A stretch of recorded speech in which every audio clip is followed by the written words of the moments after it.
I am not really here to speak on, or rather it will not be fair or justified or reasonable enough to speak on what the Ministry of Coal plans to do, or the Department of Coal plans to do going forward.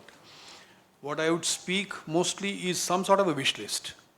What the Department of Coal or Ministry of Coal should be doing to support the single point agenda that the integrated ministry, coal, power and renewables has embarked on, which is power for all but 24/7 by 2020. That's the sort of a bottom line that they have accepted for themselves. We have Rahul's presentation. It's a wonderful presentation. I must compliment him, and very incisive. And also the talk by the Secretary MNRE, which throws a lot of emphasis that has happened on the RE. Actually, even maybe a year and a half back, we never thought that renewable energy would be moving from the 6% level where it is today or what it was a year back to anywhere more than 8 to 10%. But things appear to have been changing. And you have to also appreciate that coal, in a very big manner, is supporting this change. Coal India alone contributes 10,000 crores in a year to make this happen, to renewable energy happen. That's at the rate of 200 rupees per ton.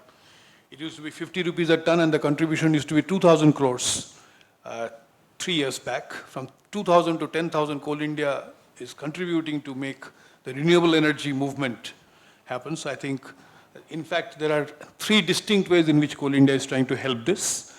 One is this contribution of 10,000 crores. Second, of course, is the huge non-coal bearing land that it has, which it is trying to use for setting up solar power stations. And it's trying to build solar capacities. And the third, in its newly constructed headquarters, it has put up solar panels. So it's all going for solar. I do hope that along with this, it also tries to achieve the target of 1 billion ton, because it's supposed to increase the coal production. Now, this one most important point that also came up during the discussion is the affordability of power. See, we need to not only increase the generation and transmission of power. Today we are at somewhere around 930 units per capita, which is a poor level as compared to even China. And we don't supply power to 35% of our population. They don't have access to power. Those who have access to power don't have power 24/7. They have power for a few hours in the day. So if we have to actually change all that, give access to everybody and make it 24/7, this 930, 940 has to increase to 1800 per unit, per person in 5 years' time. Let me tell you that 5 years back, we were at 750. So in 5 years, we have moved from 750 to 930, and we want to move from 930 to 1800 in the next 5 years. So it's quite a tall order. Now, renewable definitely is going to make a difference. That's quite apparent. But the fact that Mr. Razdan has rightly said, it's going to be 10 rupees a unit. And at 3 rupees 50 paisa, discoms are not buying power. So there is a big problem there. There's a disconnect there. So there are certain policy tweakings required to make the discoms buy. That is definitely one very important reform that needs to happen. And I believe certain efforts are moving, certain things are happening in that direction. I'm told that in one of the states, the regulator, the central regulator, has sort of overridden the state's authority to put a check on the power tariff revision, and tariff revision has taken place. I think more of that needs to happen. So the populist policies of free power and all that has to be given up. And in that context, one very important point that Rahul brought out is the cost of load shedding. If power is not available, what is the cost to the consumer, to the economy, and to the country? I think if we have a hang on that, then that could be one of the pointers for the policymakers to take a call on whether they should continue with this kind of a free power business and get into a situation where power is not bought even at a reasonable price, and we suffer power shortages. So this is a point that needs to be looked into. Now, moving from 930 to 1800, one part is very clear. While renewables will definitely contribute, but the fact remains that renewable today, the best tariff that we are looking at is 4 rupees 50 paisa 1 year from now. That's what the secretary said. So the average cost We have something at 18 rupees, something at 10 rupees, something at 5 rupees, something at 4 rupees 50 paisa. So the average could be somewhere around 7 or 8 generation. And with all the other costs included, as Mr. Razdan mentioned, it could be much higher than that. Compared to that, the coal-based power is still available at less than 3 rupees. The cost of generation is definitely one of the least. And we need power to be made available in an affordable manner. So the issue of affordability is addressed the best by coal-based power, thermal power plants. So I think thermal power plants will have to stay on, and they will have to increase their capacities. A lot of capacities are being added. A lot of capacities are not being today met because of want of coal. And the fact that suddenly we find that there is no coal requirement, but any power station, every power station is having 30 days or 20 days or 15 days of coal, and suddenly we find that there is no coal shortage, which was completely a different picture a year back. It's possibly because of the DISCOM problem. So I think once the DISCOM problem is solved, the unmet demand is very much there. So therefore, the coal demand will immediately grow, and we should be ready for it. As a country, we should be ready for it. Now, what is the demand growth that we are anticipating? I think the ministry's estimated figures that what we are today consuming is about 800 million tons, of which 200 odd is imported and the rest is domestically available. That will have to grow to about 1,500 million tons. And sitting in a country which has resources of more than 300 billion tons, it doesn't make sense to import coal. See, 200 million tons of coal is imported, and the third largest outflow in terms of foreign exchange is coal. So this is not the right thing to happen for a country which is endowed with so much of coal resources.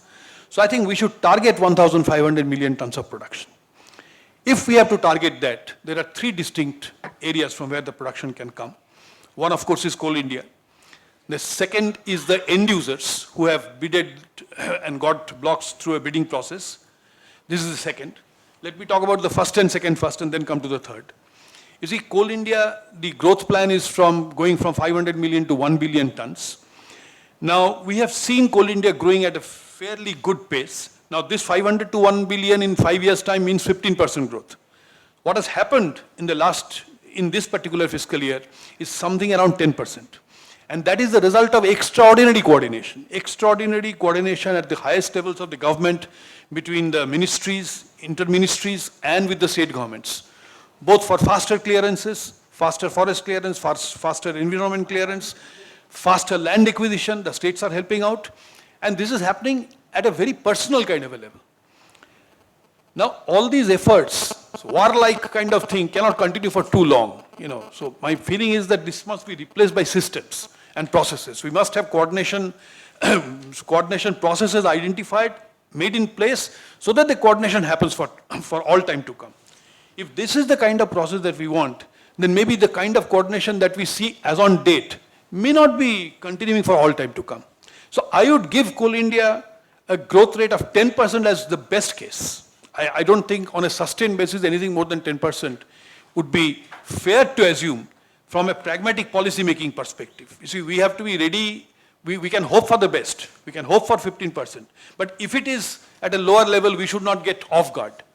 So from that perspective, I think 10% would be a better target to have, which means that Coal India can move from 500 to 800 million tons in 5 years' time. That is one part. Second is the end users. Now, a lot of emphasis we had kept on the end users, but unfortunately the bidding process that we have seen has been such that as on date, out of the 42 mines or 38 mines which were running up to March 2015, only 5 have now come back. And gradually maybe 1 or 2 will come back. I have an apprehension that some of them may never see the light of the day, because in some cases the bidding for acquiring the right to mine coal has been equal to the coal price itself. So in such cases, I have great doubts whether the mining will actually happen, and particularly with international coal prices falling and the coal is available at doorstep, we can import the coal at a price which is lesser than what we are ready to pay for getting the right to mine coal. This is an absurd kind of a situation. With all respect and regards to the India Incorporated, we have seen that in these kind of bidding processes, sometimes all kinds of distortions do take place. And here the issue was securing fuel security for running their end-use plants. So things got a little berserk. So I don't have too much of confidence on how much coal production growth can take place from that segment. It was doing about 45 million tons prior to disallocation and all that, till 2014-15. If it grows to somewhere around 80 million tons in 5 years, I would be really happy. That is the best that can happen. So 800 plus 880 plus 80 is about 880 million tons, and we need 1,500 million tons. So there's a clear gap of 600 million tons plus. And the Ministry of Coal will actually not be doing the right service to the country if they don't take the right steps now to make that 600 million tons come in time. And the only way to do that is to go for a commercial, opening up the commercial mining. Opening up commercial mining, getting big players into the game, and prior to that, merging the small blocks into larger blocks, because the blocks were created to meet the end user segment. So each block can sustain a production level of 1, 2, 3 million tons, because that is what the end user would normally require. But if you have to go for commercial mining, you have to be able to create mines which are 40, 50 or 100 million tons. That is when the commercial miners would be interested to come. So that can happen by basically merging the blocks into larger blocks. And actually the blocks have been created in a very artificial manner. There's a coal partition between coal blocks. Those are all artificial barriers. You're losing coal by doing that. The coal block should be basically demarcated through natural boundaries. It should be surrounded by non-coal bearing areas. That's how the block should be defined. If you do that, the blocks become enlarged. You can have a blocks of 1 to 1.5, 2 billion tons, which can sustain a larger production where commercial mining could be possible. The other major point is, in order to make this commercial mining possible, the tendering system has to be there. We have to have transparency. At the same time, the kind of tendering that we saw in the block allocation to the end user segment, if that happens, and again the prices go up the roof, then again there could be a problem. So I think we have a standard model other than only price, or only based on price, which is called QCBS, the quality and cost-based model. I think that kind of a model should be brought in, where the quality and experience and capability of the miner, of the potential bidder, is also evaluated, and price is also given a certain weightages. It could be 80-20, it could be 70-30, whatever. And on that basis, on a pragmatic basis, the selection is done. And we should be able to induct players. The whole problem in the coal sector in this country is absence of players. You see, China produces 3.5 billion tons of coal, and the largest Chinese coal company produces 9% of that. Here we produce 600 million tons of coal, and the largest company, one company, produces 80% of that. So India is not a country whose needs can be met by one player. There has to be a dozen commercial players in order to meet this country and make sufficiency in coal a issue. We don't have today anybody from the Environment Ministry. You see, we have large, quite significant issues of environmental and social sustainability arising from the current level of coal production. And if the production goes up to 1,500 million tons, these things will magnify.